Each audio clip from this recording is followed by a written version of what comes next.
programa Rotinação está de volta. Hoje a nossa convidada é a diretora da Vigilância Epidemiológica aqui de Presidente Prudente, a Vânia Maria Alves. Vânia, vamos agora então falar um pouquinho sobre a vigilância epidemiológica. Queria que você então dissesse assim, a importância da vigilância epidemiológica, como funciona, as informações da vigilância. Então, a vigilância epidemiológica, ela é um órgão onde a gente detém todas as informações, né, várias informações do município, desde os nascidos vivos, dos óbitos e das doenças de notificações compulsórias. Então, o estabelecimento, estabelecimento de saúde, seja público ou seja privado, as doenças de notificações compulsórias, elas têm que ser informadas à vigilância epidemiológica. Porque através dessas ações é que nós vamos tomar medidas preventivas para cada tipo de doença, né?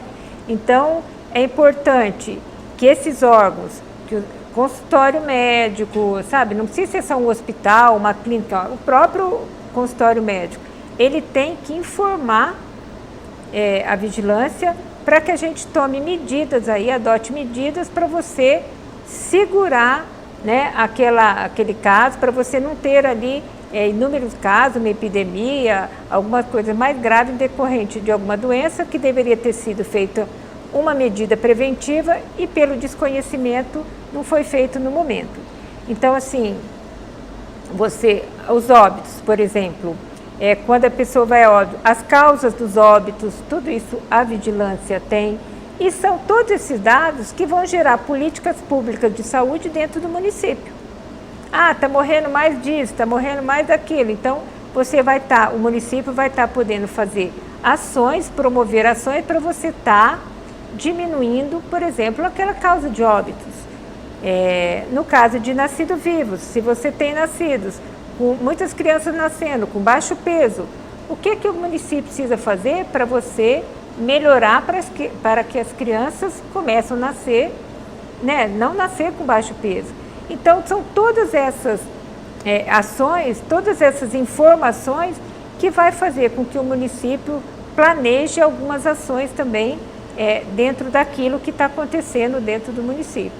Então, essas informações são primordiais para essas ações do município, saber do que está morrendo, do que né, como está nascendo, quais as doenças que estão aparecendo mais, por que elas estão aparecendo, qual a ação que a gente pode estar fazendo, um caso de dengue, onde a gente vai ter que trabalhar, né, fazer algumas ações, um caso de meningite, o que está acontecendo, e assim, né, para a gente estar desenvolvendo todo esse nosso trabalho. É uma equipe grande, é uma equipe que a gente trabalha com funcionários dentro dos hospitais para levantar esses dados também, todos esses dados de autuações também que a gente tem no caso da problemática da dengue, os nossos agentes, né, de endemias que estão nas residências fazendo esse trabalho, todo esse levantamento em relação à dengue, o Centro de Controle de Zoonose também, que faz parte da dengue também, da vigilância também. Então, são várias ações dentro da vigilância epidemiológica que você determina as políticas públicas de saúde também do município.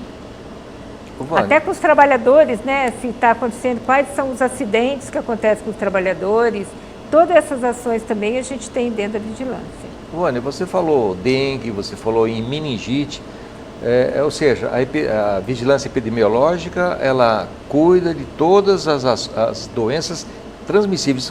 Você poderia falar algumas dessas doenças transmissíveis? Sarampo. Sarampo. Né? Nós temos aí casos de sarampo, nós temos casos de leishmaniose, nós temos casos de tuberculose, nós temos casos de hanseníase, né? Então, são várias doenças, né? O tétano. Então, a meningite, né? Como eu havia dito. Então, são várias doenças que você tem. Não, né? Hepatite também, hepatite B, hepatite C. Vamos ver. São várias doenças. Todas essas doenças de notificação compulsória são doenças transmissíveis que têm um potencial de transmissão, né, que a gente tem poliomielite, que a gente no caso não temos, né? Graças a Nós não Deus. temos casos, tem uma vacinação que é efetiva. Aliás, a polio é uma das bandeiras do Rotary Internacional. Justamente. Então, assim, são várias doenças que a gente, difteria, tétano, então são muitas doenças que a gente tem, que algumas até evitáveis, né, com vacinas, né, como a poliomielite, como o sarampo, como o tétano. E essas doenças todas, muitas delas, graças a Deus, a gente já nem tem, né, foram erradicadas.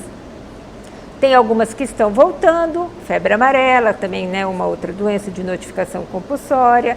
Então, são várias doenças que estão dentro desse grupo de doenças de notificações compulsórias. Dessas doenças transmissíveis que você enumerou, o que podemos falar que ela é endêmica? Não, hoje, por exemplo, se você falar assim, nós não temos, graças a Deus, o caso de sarampo, a dengue, ela tem se mantido, a gente tem tido dengue praticamente todos os anos, mas a gente tem aquela época que ela dá uma aumentada, então nós já preocupamos, né, com uma epidemia, mas ela vem tendo casos todo ano, né? A gente não está passando um ano sem casos de dengue, então é uma coisa que a gente, vamos dizer assim, entre aspas, aprendendo a conviver, a gente tem que ter todos os cuidados. Agora, o sarampo, por exemplo, se aparecer um caso de sarampo, nossa, você já tem que fazer um monte de ações, porque a gente não está tendo caso de sarampo. Então, é isso que a gente tem que ficar em alerta. Já pensou se aparece um caso de poliomielite, que a gente nem tem, né? Tem acontecido em outros países, mas é um alerta. Então, você tem que ter cuidados por doenças que você vê que mais ou menos estão acontecendo, mas se ela começar a aumentar, né, no caso da dengue, quais são os cuidados, né? Agora, se aparecer uma que não tinha, aí você tem várias ações para serem desenvolvidas. Então, vamos falar então, assim, numa mais frequente que tem sido, pelo menos na nossa região, que é a dengue, que é transmitida pelo Aedes aegypti. Aedes aegypti, que a gente gosta de criar em casa, que a gente gosta de criar em casa. Então, assim, esse ano nós já estamos com mais de 900 casos positivos, né? 900? 900 casos positivos, nós estamos aí no 5º mês do ano, né? Nós já temos 900 casos positivos. A preocupação justamente é porque você acaba encontrando durante as visitas muitas situações onde você tem a água lá, o acúmulo de água, é o vaso de planta que ficou esquecido lá no canto, é um balde que ficou esquecido, é uma caixa d'água destampada, porque às vezes também as empresas... Pneu. Às vezes as empresas ligam, né, porque a gente faz também um trabalho junto, aos que a gente chama de ponto estratégico, são empresas grandes, que você tem ali um fluxo de pessoas maiores, né? Então você chega às vezes num local que eles, está tendo muito problema de mosquito e que a gente não está aguentando, aí você vai fazer uma visita, que de cara as pessoas pedem para nebulizar. Então, você primeiro vai fazer uma visita para ver qual que é a situação daquele local.